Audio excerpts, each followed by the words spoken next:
Isang maling desisyon lamang ho naggagawin ngayong araw mismo ni Pastor Apollo Mosique Buloy, abay talagang literal na meron po talaga siyang mapaglalagyan. Ngayong araw guys ha, gumawa lamang ho ng maling desisyon itong si Pastor Mukibs, kung literal na sirang-sira na yung kanyang imahe, abay mas lalo pa itong masisira ngayong araw. Paano ko naman nasabi? Kasi guys, ito na po yung pinaka-inaantay ng mga DDS, mga Dutertean supporters at yung mga, may mga masasamang balak na politiko sa ating administrasyon. So, itong araw na to, big event po ito. Matagal na tong pinagplanuhan, yung prayer rally doon sa Cebu. And I think na inorganize naman to ni former President Duterte, pero pinadaan niya sa ibang tao para sabihin na inimbita siya. Pero alam naman natin yung muka ng prayer rally na to ay mukhang hindi magiging prayer rally kasi first things first, wala naman po silang mga religious leader na inimbitahan at literal na nakikita natin na parang naglilibot-libot na sila. Sinimulan sa Davao, napunta na sa Cebu, and next niyan baka sa Luzon na. So, naglilibot-libot na nga po itong mga Duterte niyan. So, sinasabi lang nilang prayer rally, pero ang muka naman, abay parang hindi prayer rally. So, nagiging pangit nga po guys ang meaning na ng prayer rally kasi puro panghuhusga, puro masasama ang ginagawa. So, ngayon guys, ito na nga, going back kay Kibuloy na. So, malaking epekto po guys itong desisyon ni Pastor Apollo Mosique Buloy kung sumama siya at pamunuan niya at mangunguna siya dito sa prayer rally na gaganapin sa Cebu. Lalo pat mayroon guys mga umuugong-ugong na balita, lalo pat sinabi ni Pastor Apollo Mosique Buloy na titindig raw siya sa kalayaan ng bayan. Hindi na daw po siya natatakot at lalantad na siya. So ito nga guys, ngayon, tatayo na ako para sa kalayaan nating lahat.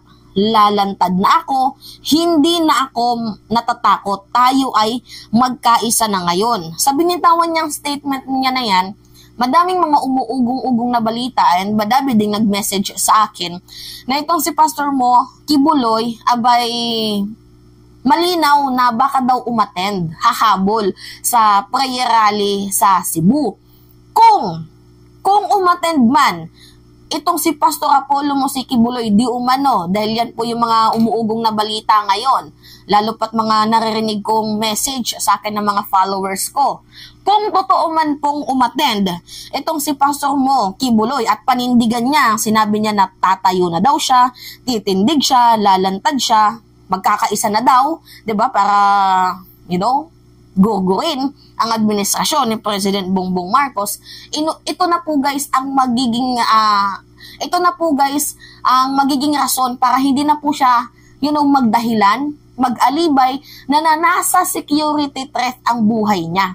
'Di ba sabi niya, pag nakikita niya naman, 'di ba, pag nagpapalabas siya ng mga video, laging voice audio lang. Kasi daw, sabi niya, mayroong daw security threat sa kanyang buhay. At hiniling niya pa nga kay Senator Risa Ontiveros na baka naman online na lang yung pag-interview. So, online daw siya dadalo. Kasi nga yung reason niya ay may security threat sa buhay niya. Pinagbabantaan daw siya ng administrasyon, rendisyon, at assassination. So, yun po yung yung pagdidiin niya sa administrasyon ni President Bongbong Marcos. Yun po yung mga reason kung bakit sinabi niya na audio lang daw, kasi nga natatakot na din siya para sa kanyang buhay. And audio na lang din daw kasi nga may security threat. So, ngayon nga, ito yung punto ko. Kapag umattend po, itong si Pastor mo, Kibuloy, yes, kapag umattend po sa prayer rally at manguna, hindi natin alam kung prayer rally ang mangyayari doon or political rally. Kung umattend man, itong si Kibuloy, there is no reason para mag-skip siya sa hearing sa committee ni Senator Risa Ontiveros sa March 5, sa Committee on Women's Children, Family Relation, and gender equality. Tama ba? Family, women's, children, family relation, and gender equality. So, wala na siyang rason para sabihin niya na nasa threat ang kanyang buhay. Bagkus siya po, kung totoo man na magpapakita siya sa prayer rally mamaya, bagkus nagpakita siya sa prayer rally. 'Di ba? So wala na po siyang magiging alibay or wala na po siyang magiging rason. 'Di ba? Na para sabihin ako po ay nasa banta ng seguridad ang aking buhay. So ang kinalabasan dito, lalo pa siyang masisira. Kasi 'di ba sinabi niya may threat sa kanyang buhay, 'di ba? Ipapa-assassinate daw siya. Gugurgurin daw siya ng administrasyon ni President Bongbong Marcos, tapos maya-maya makikita natin doon sa prayer rally, 'di ba? Na kung sa Bisaya pa nangungusog, 'di ba? Bumuboses. Abay, sirang-sira ng kanyang reputasyon. Sasabihin ng mga tao, sinungaling pala ang pastor natin, ang appointed son of God. Kasi sinabi ng kaisa-isang appointed son of God and the owner of the universe na nasa security threat ang buhay niya. Tapos maya-maya makikita natin sa gaganaping prayer rally doon sa Cebu. 'Di ba? So anyway, yan po yung mga narinig nating mga ugong-ugong na balita na ang Kingdom of Jesus Christ ay a-attend po at boboses daw dito sa prayer rally na gaganapin mamaya. Hindi natin alam kung ano yung oras. Pero ano po yung dapat pakaabangan natin dito? Unang-una, yung mga sasabihin nila. 'Di ba? Yung mga criminal word. Pangalawa, yung eksena. Pangatlo, yung paglilinis sa kanilang mga sarili. Yan po yung mga pinaka-dapat abangan natin kung paano nila sirain, paano din nila linisin ang sarili nila, sirain ang reputasyon ni President Bongbong Marcos. Kasi nakita na natin guys yung prayer rally doon sa Davao. So hindi malabo na kung mas exaggerated yung prayer rally doon sa Davao ay baka mas malala pa ito ngayon. Kasi nga mas dumami ang mga nabayaran ata or inimbitahan nilang mga mayor, mga politician na attend sa prayer rally doon sa Cebu. So, lilinawin ko guys, wala pong kasalanan dito yung mga Frasco or yung si Gwen Garcia.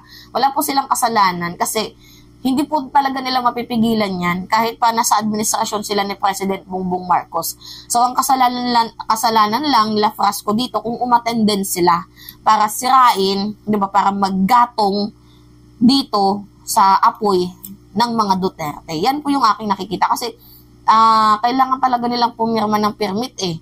Kasi pag hindi sila pumirma ng permit, malaking issue din yan. So, papagamitin sa kanilang venue, pero ang tanong dito kung sasama din ba itong mga Garcia, itong sila Frasco. Pero anyway, makikita na lang natin yan mamaya. So, abang-abang tayo sa mga latest update. So, yun lamang ho guys. Message nyo din ako kung meron kayong mga nalaman dyan. Kasi as of the moment, nandun na po guys yung mga yung mga Duterte vlogger.